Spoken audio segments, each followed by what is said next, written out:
All right, everybody, welcome back. What is going on? Good evening. And we've got one more set of running backs to get through here. We are down to the very bottom here. We are down to guys that are just scrapping and fighting to get drafted, but that doesn't mean they won't be good. So let's take a look here, starting with Jacory Croskey-Merritt, Arizona. I think he is the first running back we've looked at so far that did not get invited to the combine. PFF actually likes him a lot. They have him right near the tail end of the fourth or the early part of the fifth. Aggregate has him in the seventh, so they think he'll get drafted, but not by much. 1 year of production in 2023 was good, almost 1,200 yards, 17 touchdowns. He transferred to Arizona for 2024 and played in one game before eligibility stuff kept him from being able to actually play. So a little bit of bad luck there. Little bit of unfortunate stuff happening there for Merritt. But 2023 was still a good season. He's smart. He plays with a high football IQ, good understanding of where the play is going to be and how to get there and when he needs to get there and when he needs to go, when he needs to hang back. He seems like he's a smart player. Cuts and goes like a classic Shanahan back as well. He's got the one cut and go ability that Shanahan always looked for in his running backs. Vision in the open field to find extra yards is good. He's got the ability to make guys miss. He's got the ability to find the lane. He's got the ability to set up defenders and then take advantage of what he's set up. And he's got a little bit of wiggle to shake free as well when he's in traffic. When he's about to get tackled, he's got the ability to kind of shift himself ever so slightly to wiggle free. So a lot to like about Croskey-Merritt for a player in this part of the draft. But like I described earlier, there are some concerns here, not the least of which is that he basically did nothing in 2024 because of bad luck. He tried to get to a bigger school that would allow him to showcase his skills a little better, and didn't happen. Now, he is kind of an upright runner, as you can see. He didn't get officially sized up at the combine, but he is a taller back. He's lean, so he gets chopped down pretty easily by contact. Doesn't really offer much as a third down back, not really a catcher or a blocker. He's got slow acceleration, takes him a while to get up to his top speed.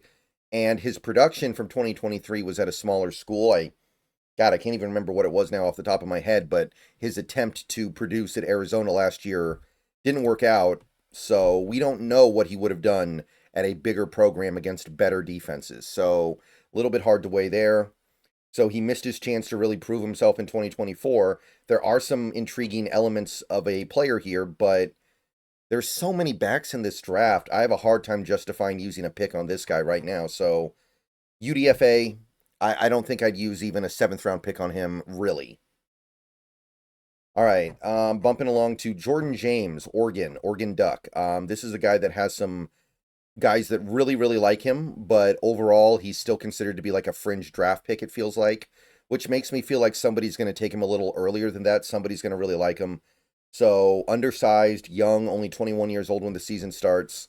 Got okay speed, but very slow acceleration at the combine, at least.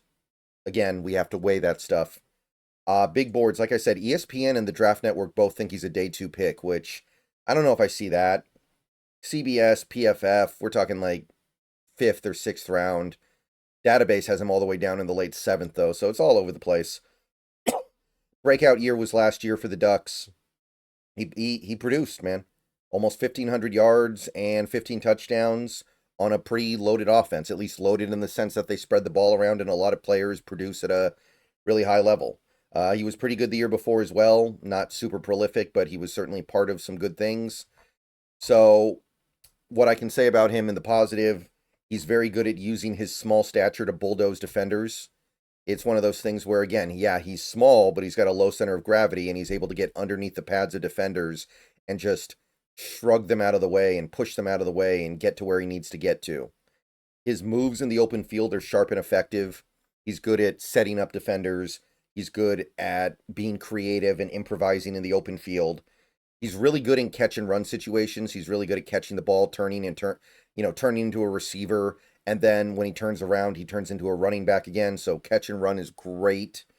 He throws himself into blitz pickups with enthusiasm. Technically, he's not great at it, but I think the enthusiasm is there for him to improve. He's only 21. Maintains balance through contact. Somebody who can take a hit and keep chugging. So He is kind of that bowling ball back, even though he doesn't possess great speed or athleticism or even, weight. Sometimes I feel like he gets a little impatient. He is one of those backs that will kind of run up the back of his blockers. He will try to go a little earlier than he should.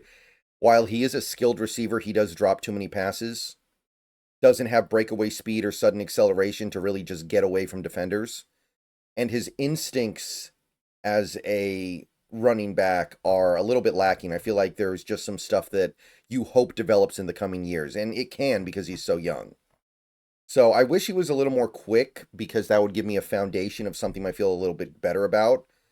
But I still view him as like a competent third down back. I still view him as somebody who belongs. So I go sixth rounder. I think there's enough here to go in the sixth round. Again, you're getting a third down back with some power and pop, but not a lot of explosiveness. So sixth rounder is where I land with Jordan James. Next up, Donovan Edwards. This is a guy who was also very high profile at one point, and he just didn't have a big enough 2024 to really ascend. And I don't know how much of that was his fault, but I mean, he's never been a featured running back. He's never put up an even decent volume season. So I can understand why people are cooled off a little bit here, but I'm paying attention to this one. I like this guy. 22. He's lean. We don't love that. 5'11", 205 pounds. Short arms, but big hands.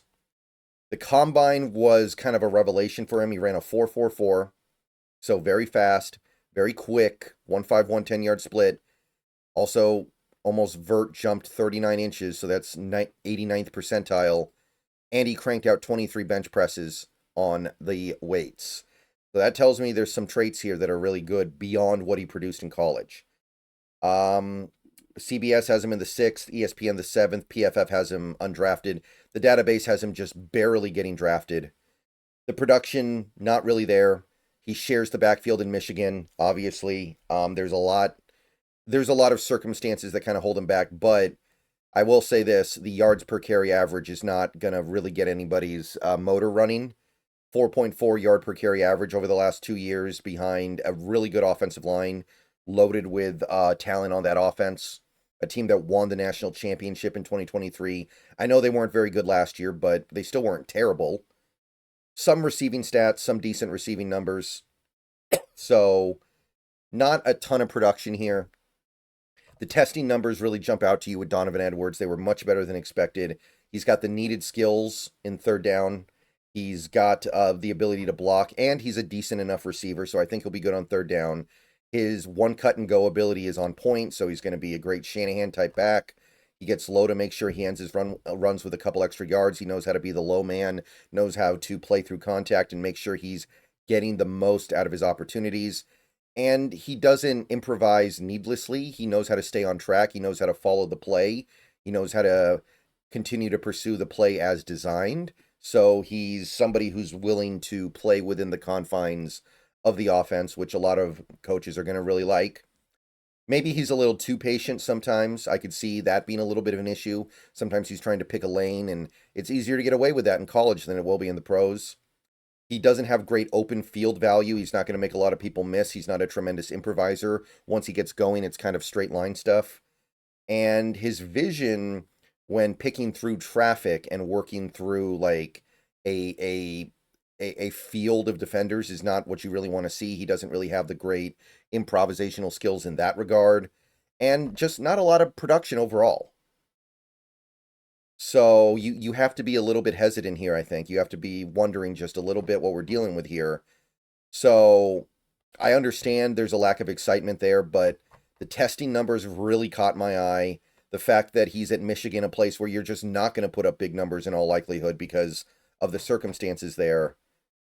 I wouldn't even hate him in the 4th round. Late 4th round, yeah, that's probably a little overzealous, but there's something I like here. I like the fact that he knows how to overcome his height by running with power, by getting low, getting underneath the pads of the defenders. I like the speed and explosiveness. I really like Donovan Edwards. I think people have pushed him down a little too far. Final guy, and this is going to be one of those small school guys, like really small school, Delaware, Marcus Yarns. 23. He's very, very lean, 193, probably too lean. So right away, we might already be kind of looking at a guy that just doesn't have the sauce. Got some height to him though.